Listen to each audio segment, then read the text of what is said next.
मजहबी तंजीम से कामयाब मुज़ाकरात के बाद पंजाब में मामूलात बहाल हो गए। जीटी रोड पर ट्रैफिक भी चल पड़ा। दरियाए झेलम के पुल से रुकावटें भी हटा दी गईं।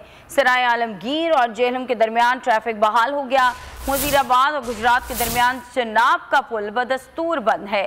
रेलवे ने मुअत्तल की गई ट्रेनों का शेड्यूल बहाल कर दिया है।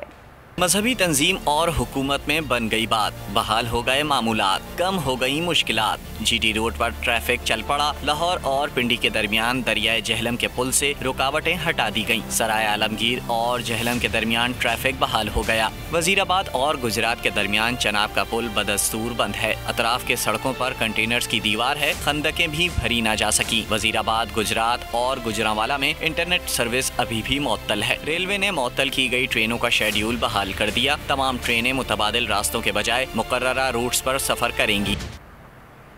और रिपोर्ट आपने देखी, ताज़ा तरीन क्या सूरत हाल है हम जान लेते हैं। झेलम में हमारे नुमाइंदे यासिर अहमद मौजूद हैं, जबकि सराय आलमगीर से हमारे नुमाइंदे ज़हीर सयाल हमें अपडेट्स देंगे। यासिर से पहले जानते हैं, बताइएगा यासिर, अब यहाँ क्या सूरत हाल है? क्या मामूलात ज़िंदगी मामूल पर आ चुके हैं? जी बिल्कुल, ये 8 दिन की बंदिश के बाद ट्रैफिक जो है वो रवां दवा है और शहरियों ने सुख का सांस लिया है। रात के जेल और ट्रैफिक के लिए खोल दिया गया है, जबकि गुजरात का जमीनी रास्ता भी बहाल कर दिया गया था। सबसे पहले हैवी मशीनरी ने रेलवे ट्रैक को बहाल किया। उसके बाद जीटी रोड पे जो दरियाए झेलम पे दोनों पुल हैं उनको क्लियर किया गया था। रात भर जो हैवी मशीनरी ने काम करके रास्ते क्लियर करवाए हैं और ट्रैक पर खड़े कंटेनर्स भी हटा दिए गए हैं। और जबकि जीटी रोड पे मौजूद पेट्रोल पंप, मैरिज हॉल और बाकी जो होटल्स हैं वो भी खुल गए, उन्होंने भी अपना काम शुरू कर दिया है। मामूलात जिंदगी भी बहाल होना शुरू हो गए हैं।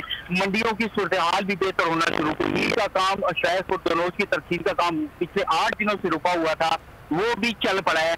जबकि इंटरनेट की सर्विस ठीक है, मामूलात जिंदगी मामूल पर आना शुरू हो गए। झेलम से आप अपडेट कर रहे हैं, साथ रहिएगा। सराय आलमगीर चलते हैं। ज़हीर, बताइएगा यहाँ क्या सूरत हाल देख रहे हैं आप? हाँ जी बिल्कुल, जीटी रोड, सराय आलमगीर पुल, रेलवे ट्रैक, सराय आलमगीर समेत जीटी रोड रेलवे पुल को ट्रैफिक की आमदोरफ्त के लिए दोनों ही तरफ से खोल दिया गया है, जिससे सराय आलमगीर का जमीनी राब्ता दीगर शहरों से बहाल हो गया है, जिसमें सराय आलमगीर, मंडी बाउद्दीन, झेलम और मीरपुर आजाद कश्मीर जाने वाले लोगों के लिए रास्ता खोल दिया गया है। जीटी रोड के दोनों ही तरफ से जो रुकावटें थी वो हटा दी गई हैं। जिंदगी का पहिया फिर से चलने लगा है। जबकि उसमें एक और बात बताता चलूं कि इसी तरह ही शहर और गिरदरवा में जो मोबाइल सिग्नल्स है उसको भी जुज़वी तौर पर बहाल किया गया है। कारोबारी मराकज जो उनसे वो भी खुल गए हैं। जी ठीक है, बहुत शुक्रिया आप दोनों नुमाइंदगान का, आप सूरत हाल से आगाह कर रहे थे। सब्सक्राइब करें और बेल दबाएं ताकि कोई खबर रह न जाए।